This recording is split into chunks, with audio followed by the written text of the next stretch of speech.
What's going on? What's going on, everybody? It is the only sports podcast. No. That's Casino It is over the there. revamped Only Sports Podcast. Sorry, I'm cutting you off. Season 2, episode 2, 2 in 1 week. And last time we went fancy business banker. Today we went hobos.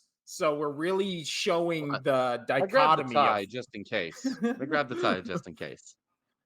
And we tried to market to the rich class last time. Now we're men of the people, as this podcast always has been. I'm wearing my Sleep Dunder Mifflin shirt that has seen better days. I also have, I don't know if you can see it, I have a giant toothpaste on my neck because I have a giant pimple and it hurts. So this is the Everyman Casino. And Casino, you look you look like you just got back from the gym with a backwards hat. Last week you looked last episode you looked debonair. Today you just look cool. You look gym chic. I cannot hear you. I think you muted your microphone.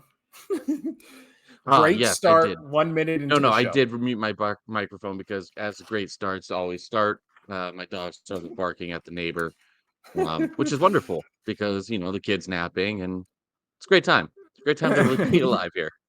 But it is a great time to be alive because if you didn't hear last week, football is back, guys. Football is back. I mean, it is back, and it was bittersweet, but it was still nice to turn on ESPN on a Thursday night while I'm working, and it's a football game on TV as compared to like a televised national pillow fight. I mean, it's okay. I like the pillow fights. I watched the pillow fight thing, and that was pretty cool because they really got into it. It was kind of good. What made it good is how much they were into the actual pillow fighting. Like, it was great. Yeah. It was great. And it's like some of this, because, ESPN always does that. Now they're doing that like ESPN, the Ocho thing. Like some every of the year, stuff beginning of August. I look forward to it. I know you don't, but I do. I like it, but there's also some shit where it's just like, I'm watching it and I'm like, this isn't entertaining just because it's wacky. Right? Like that's the whole thing. But I'll tell you what, 2 things that I'm like, I want more of this on sports television: pillow fight. And have you seen fucking Omega Ball? Oh yeah. Omega Ball there's something there because that is fucking cool. I like Omega Ball. I will watch now Omega Ball and professional pillow fighting anytime it's on TV. The one that gets me, just because for some reason I go into a trance when I'm watching it, is the marble racing. Oh yeah, like, marble racing is there's for some reason I'm just watching it and all of a sudden like I'm off in a different world, and marble racing is absolutely amazing. If you want to fuck ASMR, watch marble racing. I guarantee it'll put you to sleep, but in the best way. Me and my son, we both got into marble racing during COVID, like right before NBA started. Like for some reason, marble racing. You made this a family affair. Okay. Yeah, we would get into it and we would bet on it, and then they just hit a turn, and then all of a sudden they shift everywhere. So when there was no sports on marble racing, right there, true Las Vegas, teaching your 10-year-old child how to play, how to bet properly. Yeah, I mean the casinos were still closed at that point, so it's not like we could go. This was in-house gambling, right? So, but we are back. Second show of the week. Don't worry. In-house gambling is only going to get you, a full season. So we're good. Oh, speaking of in-house gambling, I've been in this league for, I think, going on 5 years now. I finished second 4 times in a row in this fucking league. I've lost in the championship game. Last year, I did not make it to the championships. I made it to the semifinals, but the 4 years previous to that, always got to the championship game, lost every single time. And then last year I came in like 3rd or whatever. But we did our draft positioning last night. Early. And we didn't do it the draft, just where you're Oh, gonna draft. So you can like prepare or whatever. I am now in a 12-man league. I am pick number 12. I see. So I don't like the I don't beginning like or that the either. late picks. Give me the middles. Give me the middles. Yeah. I always want to be 4, 5, or Four, 6. four, Yeah. right here. Yeah. But And then the league that I'm going to be in this year and that I'm in every year, where I lost in the semis after that horrible thing where me and the leader of the league, we had a total of 3 losses the entire season, and then the guy who made the playoffs at 6-8 won the goddamn league by beating ugh. me out in the semis and beating him in the finals. Fucking ridiculous. Anyway, that league, we do it as an auction draft, and so I'm I'd like bidding. auction drafts more. Yeah. I love the bid drafts. They're so much fun. Um, take this strategy if you're doing a bid draft. It's always worked for me. I've never won a season, but I've always gotten close. Well, again, I always get close, but then there's something stupid that happens, or I lose to the guy who's obviously just doing the same thing that I'm doing, but wins out. Is Yeah. I typically, if you're just going with like the normal league, it's a PPR league, get either 2 running backs and a wide receiver, spend the majority of your money on them because you much rather have guaranteed points than I hope this guy can perform. He's a mediocre guy. So that's my Well, little this tidbit for fantasy. this year, We'll get to speaking Casino's fantasy corner this year. Don't worry. I mean, we're already in it. Technically, this is the first edition of Casino's Fantasy Corner in season 2. God, But I'm white. I'm looking at my I face here. I don't like yeah, it. my face looks very red, but I think it's more the lighting in this room than it is me being tan. But I will say this year's fantasy is going to be really interesting because usually you take high end running backs first, but now everybody in the league has basically just been like, who gives a fuck about running backs? We're all just going to have 4 and like rotate. So now all of a sudden it shifts to, you see the mock drafts or whatever. It's like Justin Jefferson 1, maybe Christian McCaffrey 2, and then it's kind of just like, it goes up in the air. It's like, do you want Travis Kelsey? Do you want Mahomes? Like, how high are you taking those ones? And yeah, my wife's show me her boobs right now. Thanks. But you want to show them on the camera? She said no. So, but on that note, tit for tat, we can start our second episode of this week where we talked about the NFC South last episode. Now we're doing AFC South. And let's start with the team that played last night, Casino. Let's start with the Texans and their rookie quarterback. Let's just say not off to ideal start. Yeah. Yeah, definitely not off to an ideal start for him. Uh, 50% completion. He threw 4 passes. He was 2 for 4. He had an interception, which we both said right before we started this podcast was a bad interception Yeah. to Jalen Mills. But they still got the W. They still got the W against my Pats. But Ugh. uh, I don't yeah, know. Whenever you see stuff like that, because you always hear people like talk about when they played quarterback in the league or they were, a big player and they're being interviewed about it. You always hear how it's like every game you go into, obviously you've been watching film all week and all that kind of stuff. It's like you have the first 15 plays, right, that are like set in stone. And it's like, we're going to do this to just this is what we think works against their defense, what they normally run. right. It'll get our guys in rhythm, blah, blah, blah. So it's always a bad sign to me, preseason or not, when it's those first couple plays that just go horribly, horribly wrong. And then you're just like, these are the ones they fucking practice and plan for specifically for Right. this team. And like you said, he threw 4 passes. One of them was just a bad interception. Again, we got to take this in consideration. It is preseason. Like pretty much the Patriots, they didn't have almost barely any starters out there. Yes, Jalen Mills was out there, got the interception. Folk was kicking, but there really wasn't much in the starting aspect for either team. Everybody's just testing it out. So again, we've talked about it on here before. We don't really look into the preseason all that much. But then again, as you said, you always especially when it's somebody new to your organization, you kind of want to see what they got, test the waters here. And out of Mills, Keenum, and uh, Stroud, whatever. Um, Stroud. Yeah. yeah, he didn't play as much. He didn't have as many snaps, obviously, because I think they want him to be the starting quarterback. But do you think there is a little sign for concern, or a little bit of an overreaction time? Do you think of him as quarterback, or do you think they might go with like a Keenum or a Mills?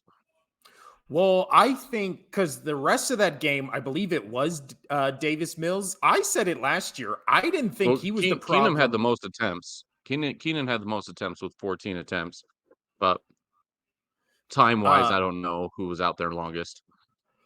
Yeah, but I said it last year. I actually kind of like how David Mills just like looked and kind of carried himself. Even on a bad team, he was putting up like numbers and he with just nothing around him. He actually didn't look too bad. But then again, I always felt the same way about Gardner Minshew. And then when he went to a fucking stacked Eagles team, he just completely shit the bed. So it might So just I'm be a you Go for it. look better than you actually are because you're on a shit team instead of the other way around. So Right.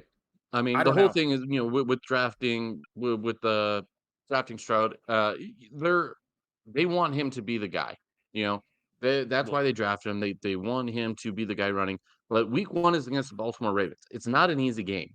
Like that's going to be a really tough start for whichever quarterback. So let me ask you this: do you think, obviously, it's very early, but just from what we've heard, training camps, how they're approaching the Texans are approaching the quarterback position. Do you think he's going to be the number one? And if you do think he's going to be the number one starting quarterback, do you think he is earned it over the other two, or do you think the organization itself is just deciding, hey, we need to try something new, we need to put our best foot forward? And what do you think? I think when you draft a guy, especially a quarterback, obviously, when you draft him within the top, 10 picks, I really think you just have to be like, you know what? We Yeah, go spent for it. all this capital. We have a 5-year window before we have to sign you to potentially a franchise altering deal that takes all our money, a la what we've seen with all the other fucking quarterbacks getting signed for hundreds of millions of dollars. So it's like you have a 5-year window. I mean, this is a good segue where we can talk about what the Texans added in this offseason, but Well, but they but fucking stacked up. before we do that, though, I mean, as you said, the top 10 quarterback, yeah, you want to, start him. I agree with you there. But also, he's not just, yes, he didn't get the number one overall pick, but he still had, I have it all up right here, number one in the FBS in points with 45 per game. Yards was 526 over the past two seasons per game. He actually broke a record for the Big Ten, most passing touchdowns in a 10-year span in the Big Ten history, with 85. Like the Damn. quarterback, he's a good quarterback, but again, Yeah. can you don't always just go from college and then go straight into the NFL and be a good quarterback. I mean, there's a lot of quarterbacks that aren't the best quarterbacks in college, but they're better NFL quarterbacks. So I do agree with you. I think they do have to start him, regardless of like Keenum and Mills, having actual NFL experience, and despite them wanting to try to turn this organization around. So yeah, that's kind of where I'm at. I'm agreeing with you. But so if you want to continue now with what they've pulled in, you may Yeah. do so. Well, yeah, you also to talk about just giving this rookie kind of like the best chance to win. So they signed a bunch of offensive pieces including Keenum to be the backup who obviously had that really great year with Minnesota and then that was kind of like a lesser version of Nick Foles, right? Where he just kind of got plugged into the perfect situation, led kind of had like this one season wonder kind of thing. Even Nick Foles was good for a couple seasons, but Case Keenum had that one big season and then kind of nothing since, right? So now he is presumably going to be probably potentially third string on this Texans team.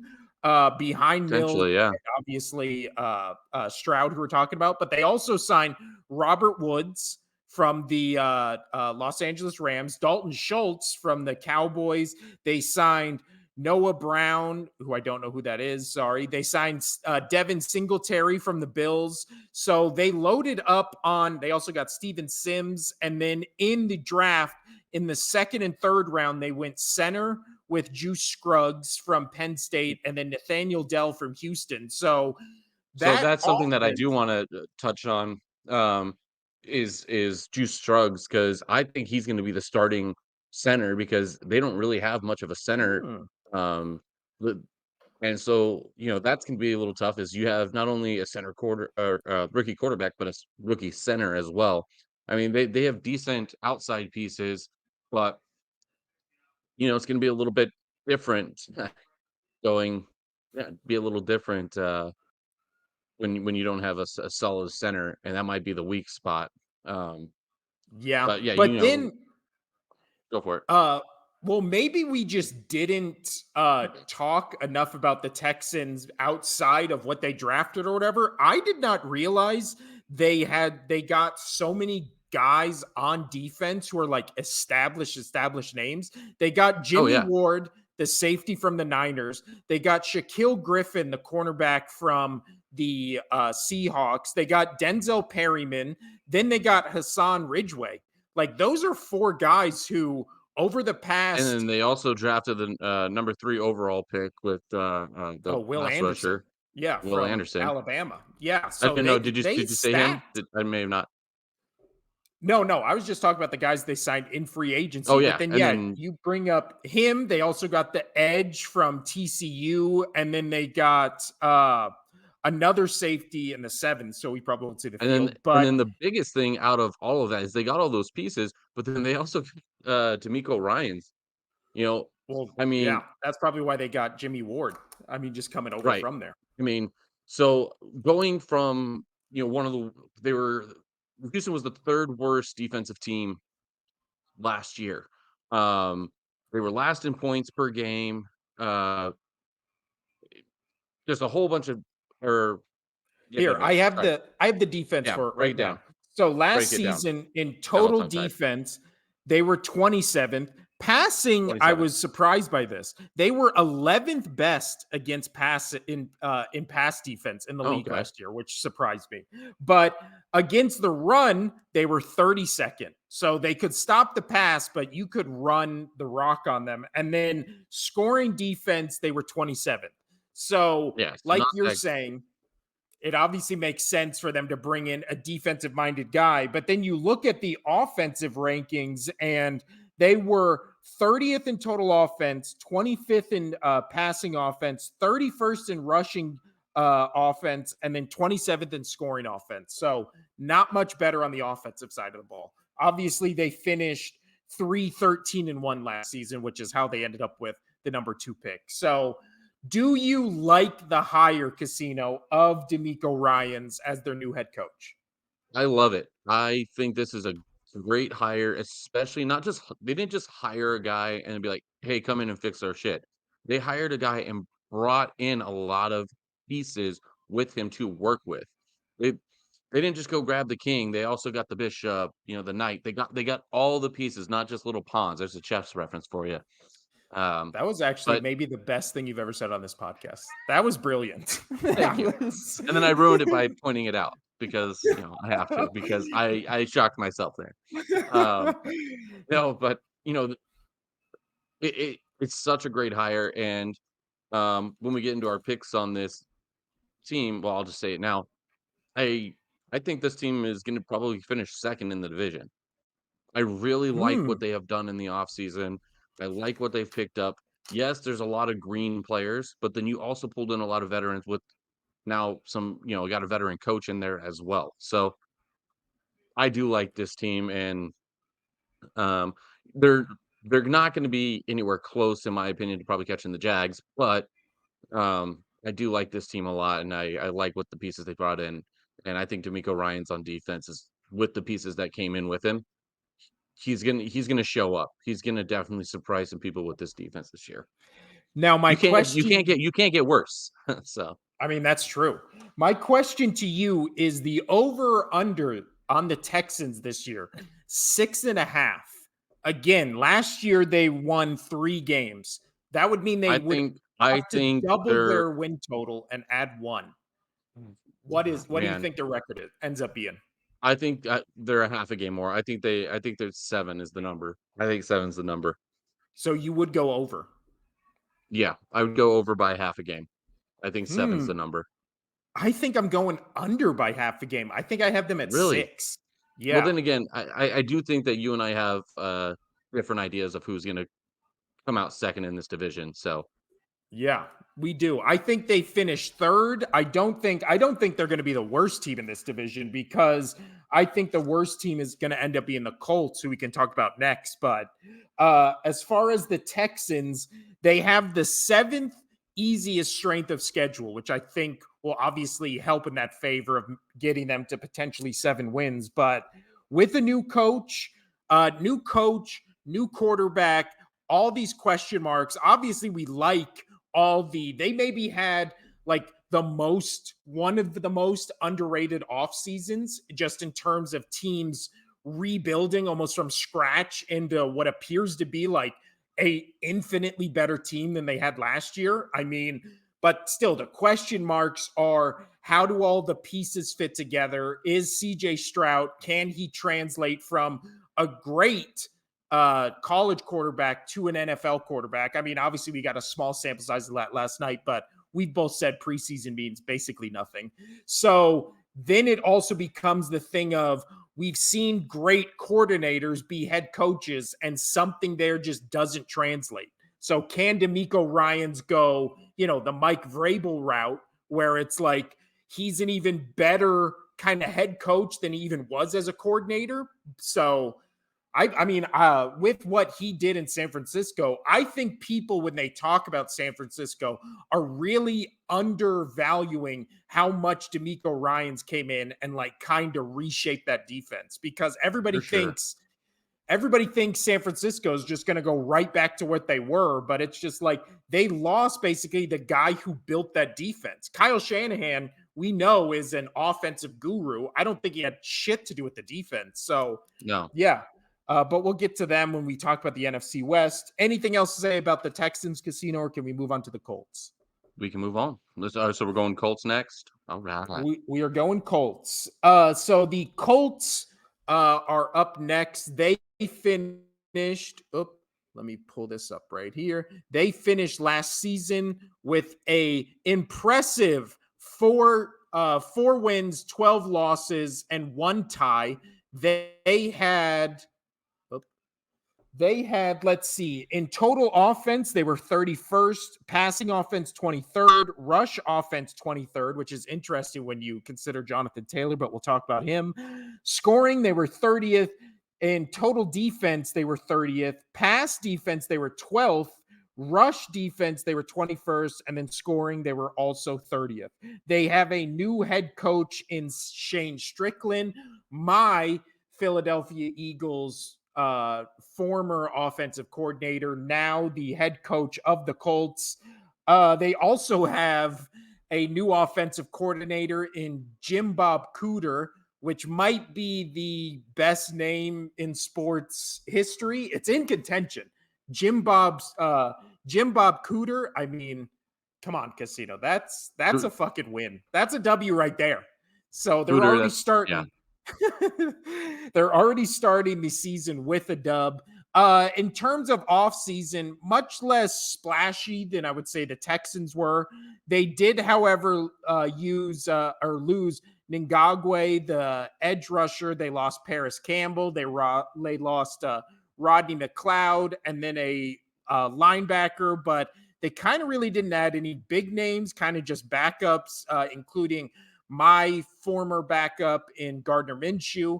And then in the draft, they drafted with the number 4 overall pick, Anthony Richardson. So my question to you, Casino, is how do you think this season fares for a Colts team who have had a noisy offseason and are kind of still in the midst of it with, as I alluded to earlier, the whole Jonathan Taylor kind of fiasco going on right now. This team is ready to implode even more, in my opinion. You come in with they're definitely going to go with, as you said, within the top 10. If you're getting in the position of quarterback, you kind of have to start him, like, because you're putting a lot of faith in picking that guy that early. So Richardson, I think, is going to get the start. I don't know if I have the confidence in him with the pieces they have around, and as you alluded to, all the new faces that are coming into this team. I don't feel confident about this team at all. Um, I don't know to help the rookie quarterback. I don't know if the offensive line is going to be put up well enough for this for a rookie quarterback. Even though, as we were talking for like Houston, center, they're probably going to put a rookie at center, but they are good on the pieces on the outside and like in the middle. So the offensive line is okay, pretty all right. But for this one, I don't know. I don't think this team's going to do well. I think there's going to be a lot of imploding, and especially um, if Taylor does get the franchise tag and he stays, he doesn't want to be there. He's not going to bust his ass off. He's going to play that, finish that season, and then go somewhere else. I don't know, man. Or I I don't mean, like it. he might even just sit out at this point because it's He that could. weird going back and forth where the Colts keep coming out like, they do that leak thing where it's like, "Oh, we don't know who leaked it, but it only benefits the team." So you're clearly like somebody in the organization, probably Jim Irsay's underling or whatever, was like, leak the story that Jonathan Taylor is actually hurt. And so that's why Right. we're not doing it. So, and then Jonathan Taylor's like, I'm not hurt. But then you see I'm not hurt at all. reports. Yeah, you see reports on ESPN where it's like, oh, yeah, he's at a medical facility off site, like getting some work done. And you're just like, I don't know what to believe at this point. But also, obviously, Jonathan Taylor is a great running back. But with this O line, with this team, you still ended last season as the 23rd best rushing team in the league. So when it is now a league that doesn't pay running backs, you have a 24-star running back, but it's not really helping your team. I don't get why you would spend a lot of money to kind of keep that guy. Like, yes, he's young and you can probably trade him for something, but I don't get he's your star player at the moment, but only kind of because you were such a dumpster fire last year. So, If you were the management, what would you do? Would you try to offload him onto a team and just make a whole bunch of space for him, get some picks back for him and try to do a full rebuild? Or would you keep on, through the franchise, keep him because he's the only good thing on the team currently, but knowing that you're not gonna win the division, you're not gonna make the playoffs. What would you do in this situation? Because for me, I would get rid of him. I would find the best offer, and I would start a true rebuild, instead of just wasting his talent. well, I agree with you, and I think Because you're it's gonna one of because those. because it's not like he needs to prove himself again. He's already proved himself. Teams want it. Yeah. Teams will pay for him. Teams will give you things for him. So I think it's time to move off of him, personally, because it's not going to do you any good this season because you're not going to you don't have any other pieces. You're going to finish last in this division. Yeah, Oh, I that's think we damn both near agree on that. guaranteed. Yeah. So why keep I him? I agree with you. I think, and again, we talk about this all the time. It's not a necessity for a great team to have a great running back, but if you can get someone like Jonathan Taylor for, let's say, we've seen star wide receivers go for a fourth round pick.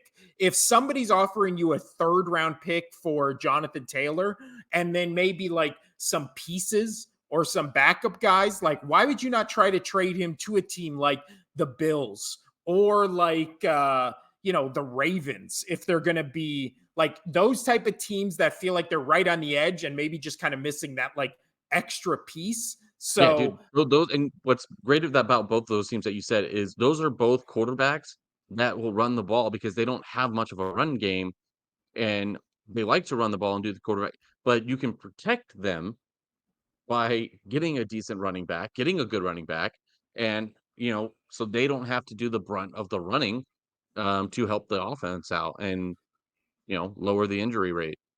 Yeah. So And I just think, like you said, the Colts are going to be a dumpster fire this year. Their over or under is shocking to me. It is 6.5. no, Who in that's the fuck it's thinks this team is four. going to win 7? I think it's four at best. I completely agree. I think they're in contention to be a top 5 draft pick in next year's draft, and it's just like show me their schedule and just find me the 7 wins. Because even if Yeah, they split with everybody, probably but the Jaguars in their division, that's 3 wins right now. So where's their other 4 wins coming from? No fucking exactly. way. That seems like one of the easiest unders of all day. Also, what is your opinion on Anthony Richardson? Because you look at him in college, and the thing with him is he's one of the most athletic quarterbacks like already, right? They That's say true. he's Justin Fields esque, where it's like might not be the best passer, but he's so athletic he can just get shit done, and that's what he did at Florida. But you look at his Florida stats, and nothing about it really jumps off the page. Because I No, mean, it- passing, he was 17 touchdowns, 9 interceptions, 2,500 yards. And then rushing, where you would think he would have crazy numbers, he doesn't. So it's just one of those things where it's like, yeah, how do you view uh just him coming into the league and potentially being a day one starter? so day one starter scares me, but they don't really have much else. They want to move with this guy. They want to move forward. Again, they picked him high. You got to go with the guys that you pick high. Um, and I don't. And you're saying that people are expecting him to come in and be like Justin Fields esque. Until I see it in the NFL, I don't believe it. Because again, you going from college to the NFL, you could be the best player and then be the worst, or be the worst player, then be the best. It all depends. And you know, a great a great thought of that is look at Tom Brady. He didn't get much time when he was in college as a starter. Comes in the NFL, he got lucky with Bledsoe getting hurt, and he's good. But then you have like the quarterbacks, Johnny Manziel, like all these other Baker Mayfield, all these top quarterbacks picks coming in and supposed to be like game changer quarterbacks, and they're falling down. So you never know. Um, but yeah, so I don't think it's going to be good for the Colts. I think it's going to be bad, especially since his pass game is not that great, and you have to rely on the run game.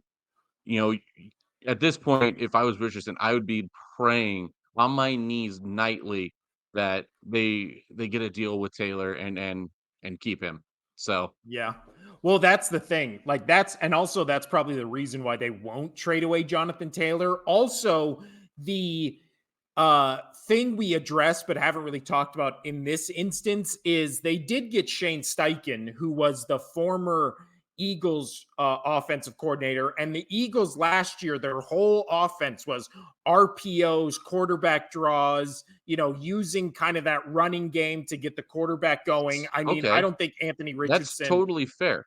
You got a good yeah, point there, but then again, the Eagles had an offensive line. The that's, Colts yes, don't have an offensive line. At least yes, definitely not to the part what the Eagles have. So, it's totally different. You can draw up all the schemes that you want, but if you don't have the pieces to make those plays happen, shit's not gonna happen. Doesn't matter. true. And I will say, I think I underplayed his rushing a little. In 12 games last year, on only 103 attempts, he had 654 rushing yards and 9 touchdowns. So Okay, it's pretty that's alright. pretty damn good. But again, like you said, behind a subpar offensive line, with a running back and then kind of nobody on the outside, right? Like name a Colts wide receiver, it's just Michael Pittman, right? Like that's it. And then their tight end, I don't know who it is. So it's like they kind of have this no name offense, no name defense, and then this one rookie who is probably drafted too high, but you can say that about almost every quarterback now, right? Because they're always overvalued in the draft. So it's like knew everything, kind of no big names or big like personalities popping out at you in terms of personality, like like a Mika Parsons, where it's like great player and you know him because he's like a larger than life personality, right? The Colts Yeah, kind of just feel and like also that the media doesn't stop saying his name. They say it about 100 times per fucking game. yeah. I But mean, yeah, he was in every single category of the fucking Willies for crying out loud. Like, I and that was just fan voted on. We didn't even put that list together. So they right. wanted him in every category. But yeah, so when it comes to the Colts, they literally just feel like kind of one of those teams that's kind of off to the side and then you're just like, "Oh yeah, the Colts are the NFL." Like they kind of just feel like that.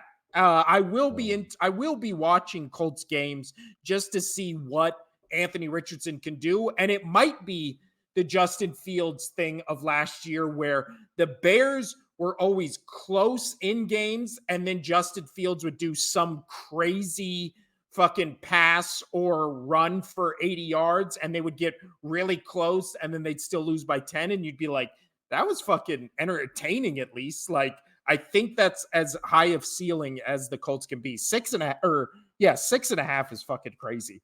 I'm going, if that was I agree. 3.5, I feel like I would be like, uh, I'd be struggling to even pick over on that. Also, consider Same. you're still, oh, there you go.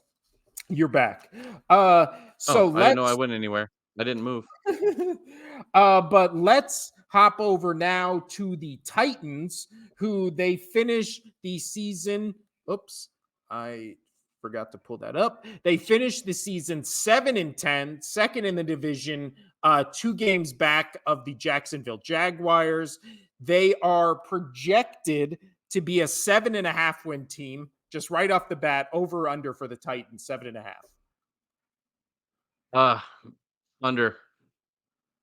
See, I feel like I would go over because I feel like this has 8-win team written all over it. Like See, and this is all where over I'm it. different. I'm thinking that they're more of a 7-win team, and I'm thinking the Houston's more of like a 7-8 win team, and I'm thinking this team's more of a 7-win team. It's gonna be close, but I do think Houston's gonna take them. I do think it'll be a much closer race than obviously it was last year, but the Titans this year, they have the 9th easiest strength of schedule. They got the a new offensive coordinator in Tim Kelly, who was their pass game coordinator last season, which sounds good because there's consistency there until you realize that their total offense last year ranked 28th in the league. Their pass offense was 30th. So he was pass game coordinating a 30th ranked pass offense. They had the 13th ranked rush offense with obviously King Henry. They were 15th in the league in scoring, and then on the defensive side, they were the 15th ranked defense, which sounds good until you realize they were 32nd in the league, dead last against the pass, number 1 against the run. So that total defense at being at 15 really skews what they actually were. And then they were 15th in scoring. So you could pass on this team. You could kind of score on this team. You could just not run against this team. So I think we just looking at stats, it's one of those things where you overrate the defense based on the numbers, but I would much rather have my team be dead in the middle on both categories than dead last in one category and first in the other, right? Like that just seems like a thing where it's like, oh, we can't run against this team. Luckily, we can pass for 400 yards against them. Like that doesn't seem like a good, even great defense. And then obviously their big offseason transaction was the uh, act. They DeAndre acquired Hopkins. DeAndre Hopkins and Will Levis in the draft. So same questions with Anthony Richardson. I think Will Levis has bust written all over him. Thoughts on Will All Levis? over him. No, totally. Um, I don't think he's meant to be an NFL quarterback. I think he's gonna be a true bust. Um, really, I don't have much else to say on that. I truly just think it's just a gut feeling, I guess.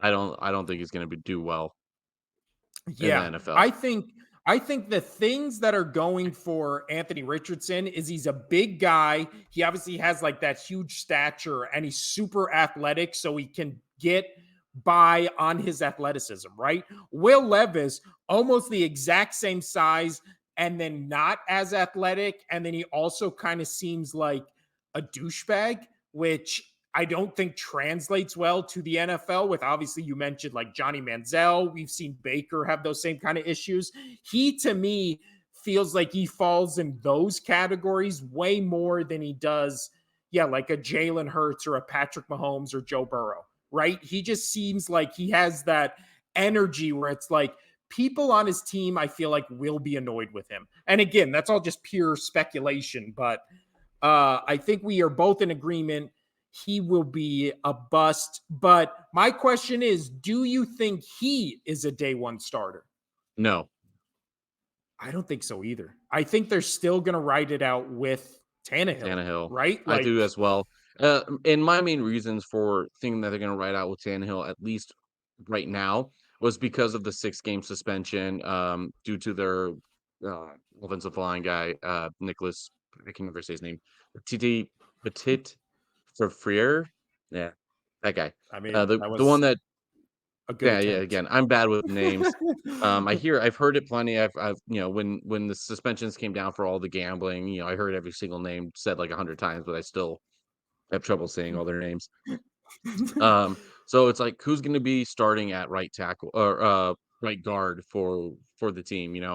I don't know. They've got a couple options with Daniel Brunskill, and then they acquired somebody first round pick, Peter Skoronski. So I don't know. That offensive line is going to be a little weaker, and again, so you say you're agreeing with me that they're probably going to go Tannehill. Okay, that's fine. But look what I mean, Tannehill, yes, he has another weapon. He has DeAndre Hopkins, who barely ever drops the ball. If the ball's thrown to him and it's within his range, he's going to catch it. So that might help Tannehill out a bit, but it's still Ryan Tannehill. Like Yeah. he's shown nothing in this league that he's going to be a top tier quarterback. And it almost like seems like he gets worse every year. So how much can Derrick Henry handle? How much can he handle continue and still get beat up, beat up? I feel like he's dropped off just a little bit, not much. He's still a tank. And then you bring in DeAndre Hopkins, which should help, you know, open up that offense a little bit more. But I don't know if I trust Tannehill. And that's one of my biggest reasons why I think I still have this team. And I know they were really good. Like last year, they started off 7-3, and then they lost the last 10 games in a row. That was a big and then let the Jacksonville come in. But I feel like they're going to start the season where they ended the season last year, and they're going to struggle to start winning some games. I completely agree with everything you just said, But especially well when you talk about Ryan Tannehill. I mean, obviously last year he only played 12 games, but his peak was in 2020. So he had 33 touchdowns, 7 interceptions that year, almost 4,000 yards, and a 66% completion percentage. The next year he played the same amount of game, or he played one extra game, through 12 less touchdowns and doubled his interception rate. And then last year, he only threw 13 touchdowns, 6 interceptions. So you can see him year after year, the past 3, just get slightly worse, bad. And then this year, we're just expecting a bounce back. I mean, this could be, obviously, you always see this kind of thing where it's like, quarterback that's maybe struggling a little or not reaching his full potential, bam, you get him Diggs, and now all of a sudden Josh Allen is, the Josh Allen we know he is now. But when it comes to Tannehill, if he's already hit his peak and then it is like we've already seen the slight decline, I don't know how good a wide receiver like DeAndre Hopkins will be to a aging quarterback who's past his prime. And then again, we always talk every year and we talked about this last season, where it's like Derrick Henry was still great, but he was just a little bit less great than he usually is. So now another year, another season after he rushed for over 400 attempts or whatever, it's like running backs have the shortest lifespan in the NFL for this reason, because they take so many hits, and Derrick Right. Henry just And probably takes more hits than anybody, you know, like and at his and and position. to kind of touch on him taking so many hits, I mean, that team led last year with a league high of 34 players on IR. This team, as long that was a lot of people's things like, oh, if they stayed healthy, they were going to be good and going into the playoffs. I think we even said it at some point. If they were able to get some pieces back, they'd be okay.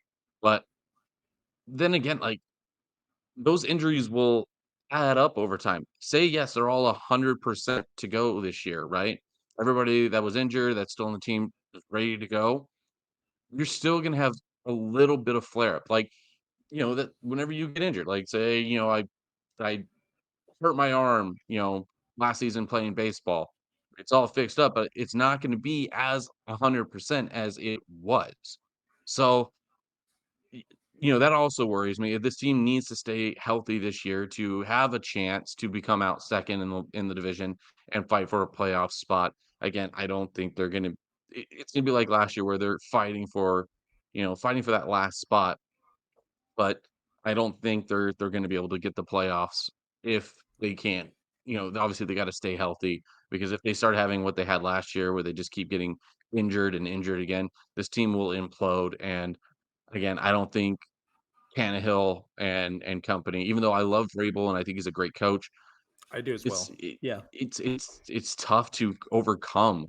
It's tough to overcome a whole bunch of injuries and basically change your entire team mid-season. So, Yeah. um, yeah, that's my worry for them, and that's why I just feel like with all the new pieces coming in for the Texans, I like them better. I feel like it's going to revamp a lot of those players. Like I wanna be here. I wanna play with this franchise that's been bad for a handful of years plus. And Tennessee hasn't been bad, but I feel like Tennessee's, like, trying to hold on to the rope still, and I feel like Houston's actually, like, grabbed the rope and we're ready to climb, we're ready to do this, so that's where I'm Yeah. at. That's why I think I differ with you, in who's coming out Well, second, who's coming third. my last question to you, and then we can move on to the last team in this division, because I have a hard out in about like 15 minutes, and I want to give ample time to talk about the best team in this division by far, which is the Jags. But the last little bit on the Titans here is I think I value them more than I do the Texans, specifically this year, just because of how much I trust Vrabel as a coach, right? Like when we talked about D'Amico Ryans, it's still up in the air if he's going to be a great head coach. We already know he's one of the best defensive coordinators in the league, but obviously we just said it doesn't always translate over to head coaching. But when it comes to Vrabel, I trust him enough to get this team, to play better than what they should be playing as. That's kind of been this whole Titans thing. Like even last year when they had the worst passing offense or passing defense in a league built on having the best passing offense, they were still right in it till the last like 3 weeks for this division. So I wouldn't put money on it. I wouldn't bet on them being an 8-win team, but I feel like I would bet money on them finishing second in this division just for Vrabel alone. But that leads to my last question about them, and then we can move to the Jaguars. How many playoff teams do you think come out of this division? Because I just think it's one. Okay, I so think we're it's in one. agreement there. Yeah, But and I do think the Texans and the Titans are going to basically level out, right, the same spot. They'll probably be fighting for a playoff spot, but I think there's better teams in the AFC to trump them for that third spot. yeah, I agree. Let's move on to the Jacksonville Jaguars. They finished first last year with a 9-8 record. Going into this season, they have the 12th easiest schedule. They only really lost Marvin Jones Jr., the wide receiver. They re-signed their tight end, Ingram. They lost their starting tackle, but then replaced him in the first round with tackle Anton Harrison. And then last year in total offense, they were 10th. passing yards or passing offense, they were 10th. Rush offense, they were 14th. Scoring offense, they were 12th. Defense on the other side, they were 12th total in defense, 28th against the pass, 12th against the rush, and then 12th in terms of or in scoring. So Casino, the Jacksonville Jaguars, their over under going into the season is 9.5. Over under. I'm going to go over because I think they beat up on their division pretty good. I think legitimately this Jaguars team has a shot to be a 12-13 win team. I think they smash that over. I'm literally going to put money that they're over because I don't Oh see no. So that any means fucking way. they're going to be under because going off of BJ's gambling. I just think that number is crazy. 9.5 wins. They were 9-8 last year. And what did they get worse in? They literally got better. And that game in the playoffs against the Chargers was like one of those games where you're like, I can 100% see how this translates to next year.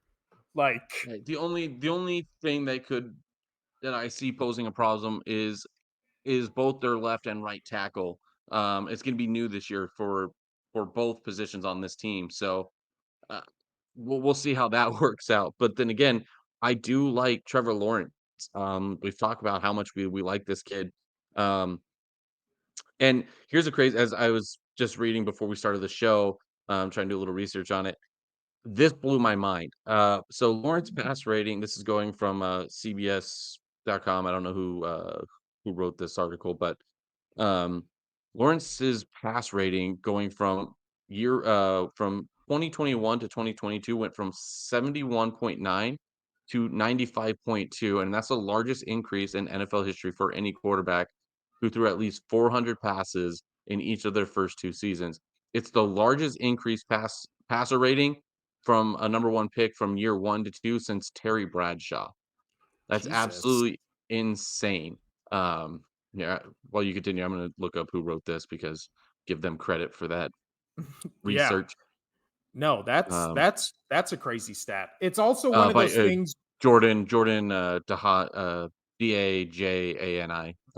He's the one who put this out.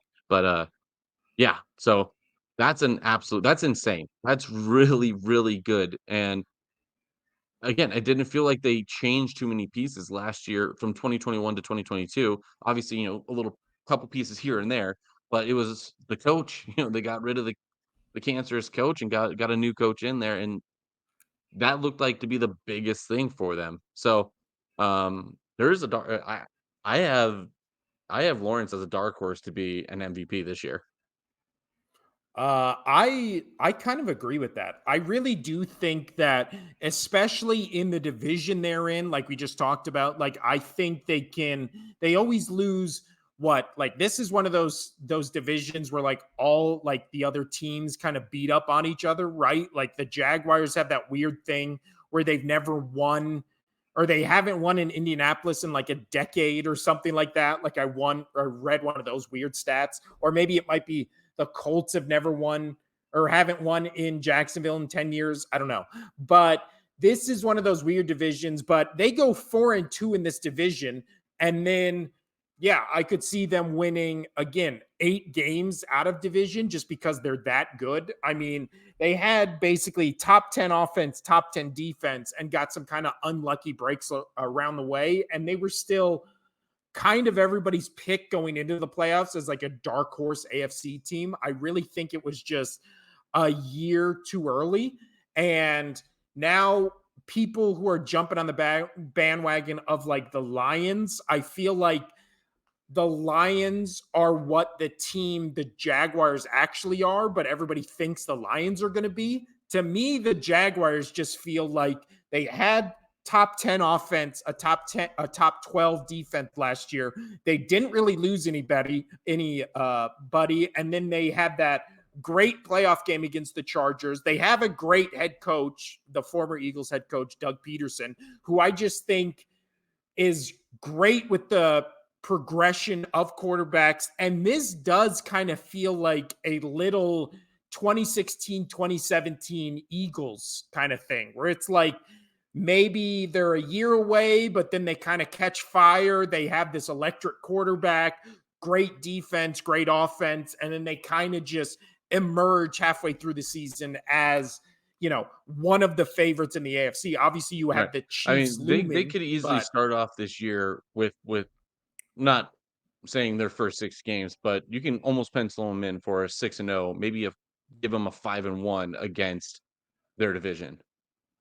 yeah, yeah. I think we're both in agreement on that. And then you look at their 12th easiest schedule. I mean, there nothing in their schedule really jumps out as like, oh, this is a brutal stretch. So it's one of those things where I just think it's all lining up for the Jaguars to, again, in the NFC, they might be in contention to be one of the 2 best teams. In the AFC, they're still going to be in the top 5 for best team in the league. But I could easily see Jacksonville versus, if obviously no freak injuries or anything like that, but Jacksonville versus Kansas City in the AFC Championship game. Like, I don't think that would be shocking to anybody. Like, but all right, Casino. Anything else you have to say about anybody in the AFC South before we I head out feel of like here? we covered that pretty good.